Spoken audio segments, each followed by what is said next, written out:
Hey guys, sorry for the super late upload on a Saturday night. It's just been a heck of a day and I'm finally getting around to it. So we're going to talk some more about these crazy unhinged women that exist as part of the gaming space online and in the games media and everything else, esports and all that crazy crap.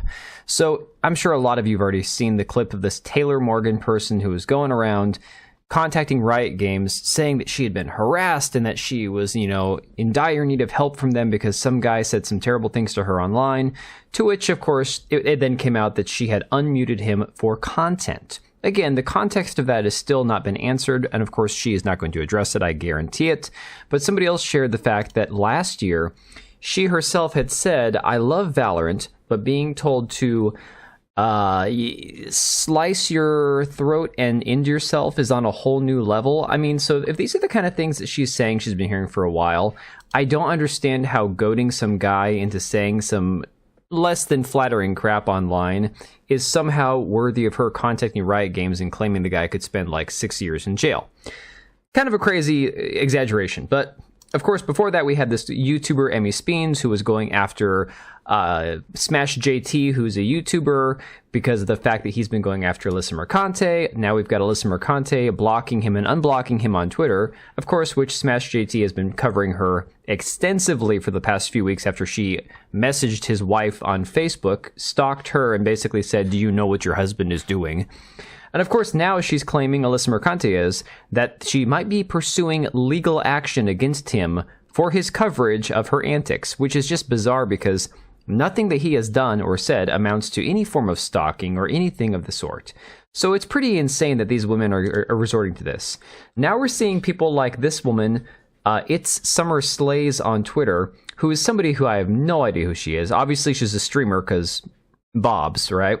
Saying, "I'm a woman. I play Call of Duty. I stand up for other women and I use my voice in Call of Duty lobbies against racism, transphobia, homophobia, sexism, etc. I hope this reaches angry males and makes them super uncomfortable. I also hope I see you in one of my lobbies soon so I can humble you." First off, Call of Duty is trash. Secondly, no, you wouldn't humble any of us. Third, interesting choice of photo to put on here to show that you are in fact a woman. So apparently we all know what a woman is now, right?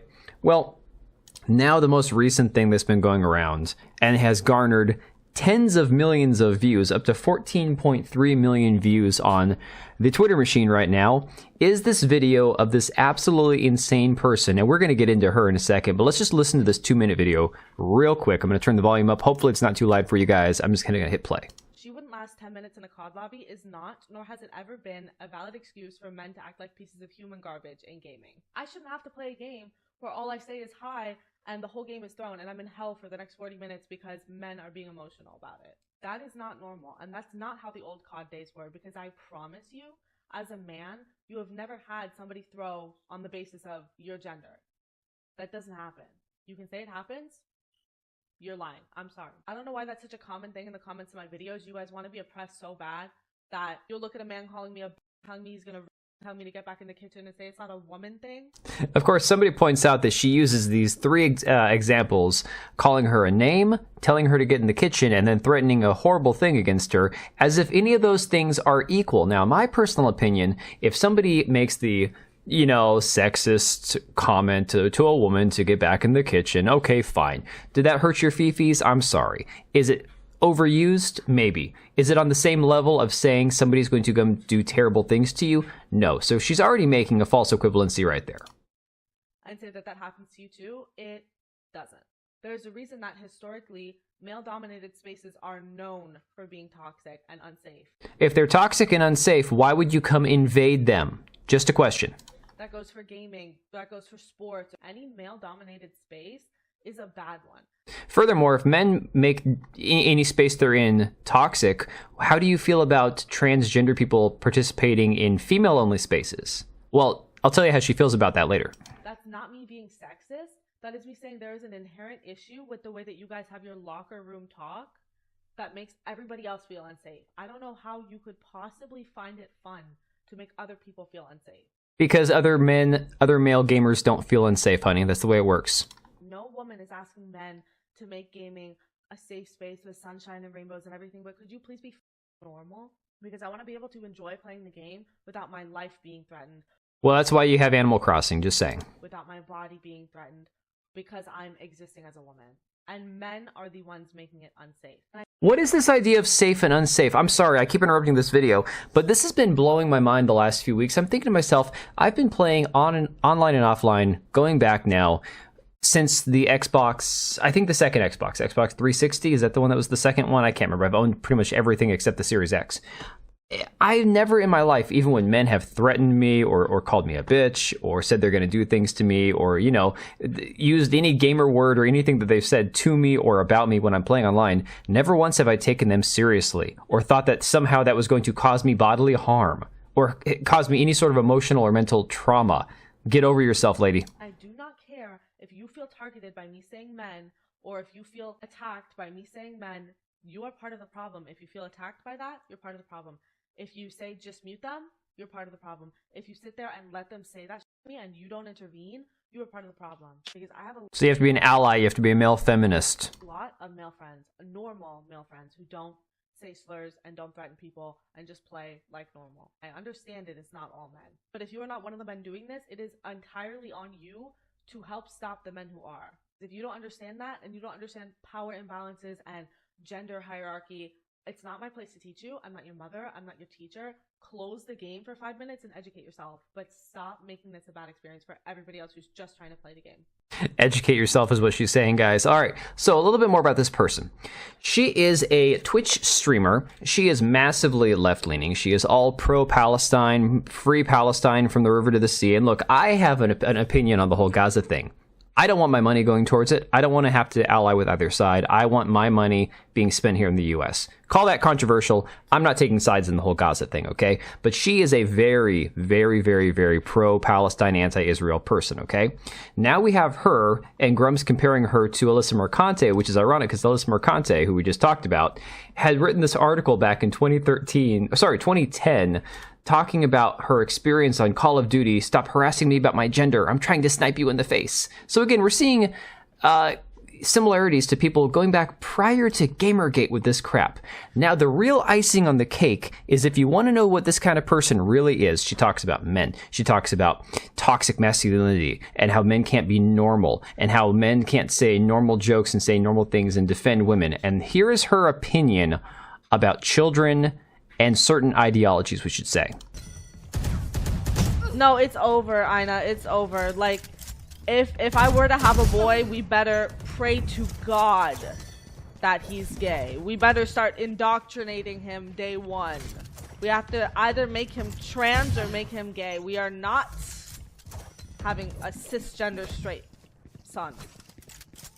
Now, if you think she's kidding in those remarks, okay, if you think she is kidding, I have some interesting tweets that she's had in her past history over the last 10 years. Things like complaining about men, commenting on the fact that she bought implants for attention, telling men, well, if you believe that's how I got viewers, buy boobs like I did. It's unfortunate that you don't have any personality. Ironically, again, a lot of her personality comes in the fact that she has, again, this top that she's wearing where here's her boobs front and center and the subtitles are right underneath it. So apparently her personality is that great that she has to put her subtitles right over her boobs. Here's from March 18th, before this whole controversy kicked off, talking about the non-binary character in Valorant.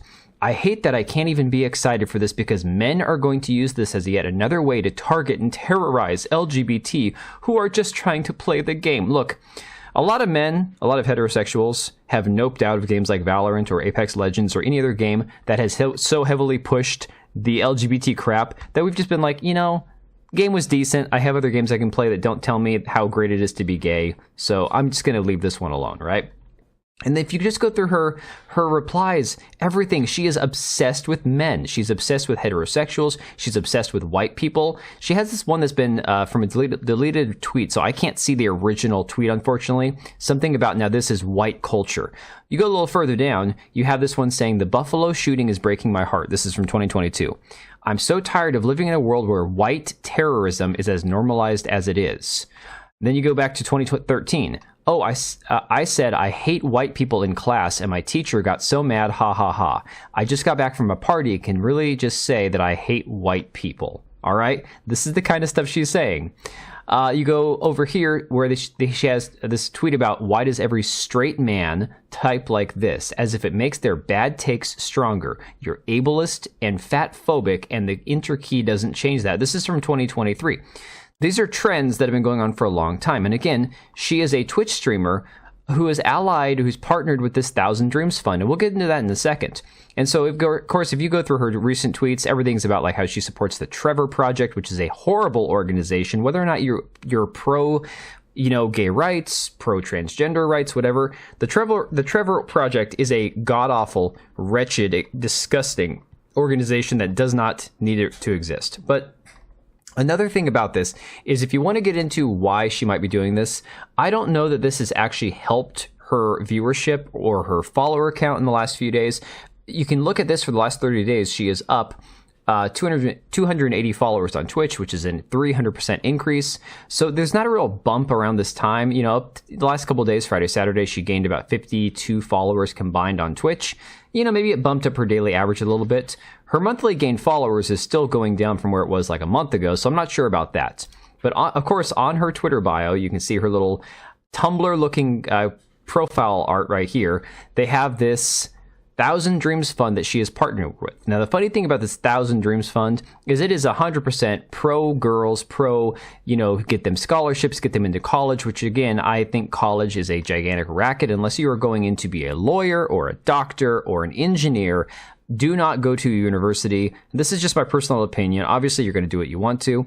Get a tech job, go into the trades, learn a skill, become a plumber, become an electrician, something that'll pay you really good for your money, for your time, for your hours, and isn't going to be one of these worthless jobs that you get paid, dirt money when you first start, and you've got $80,000 of tuition hanging over your head. But again, that's what this fund is for, is to get girls into fulfill their educational dreams, get mentorships with well-matched mentors, and then you have experiential learning opportunities that lead to employment. And the crazy thing about this is this organization is partnered with, you would guess, Amazon and Twitch. So again, if you want to know why she's getting viewers on Twitch, if you want to know why she's partnered with Twitch, it very well could be for the fact that she has actually been artificially propped up because of her association with these organizations. I can't prove that, but it is definitely something to consider. Either way, this person might be one of the most horrible women that I have ever seen come out of Twitch. Forget about the e-thoughts for a minute. Forget about what you see on the homepage, because Twitch is just disgusting. You'll see the kind of crap with, well, thank God I'm not looking at it right now, but like the titty streamers and the hot tub streamers and stuff. Twitch is just a cesspool. I'm honestly considering just flat out deleting my Twitch channel. So if you follow me on YouTube, follow me on Rumble. Screw Twitch. I barely even use Kick as it is. But these women are completely unhinged. I am sick and tired of them telling us that men are the problem, that men need to change how we interact with each other and interact online, because for some reason they feel unsafe. Well, you know what? Nobody was complaining 10 years ago. Nobody was complaining 15 years ago. This is a recent thing, and unfortunately, a lot of you are either going to have to figure out that we're not changing, we're not going anywhere, that none of us are feeling endangered or threatened by this, and you can either be part of the club and have fun, or you can go play Animal Crossing by yourself, because the rest of us, we're not going anywhere. Let me know your thoughts, guys, and I will catch you later. All right, and if you made it this far, thank you so much for watching the video. Thank you for being here. I do have two channels, Minimal Effort Podcast, as well as my gaming channel. I do have a Twitch and Kick for my gaming channel. We do live streams over there occasionally, maybe once a week. And then if you are in the market for a new PC, make sure to check out Meta PCs. Click the link I have down below. Use code TBO at checkout for a special discount. Thanks again for watching, and I'll see you next time.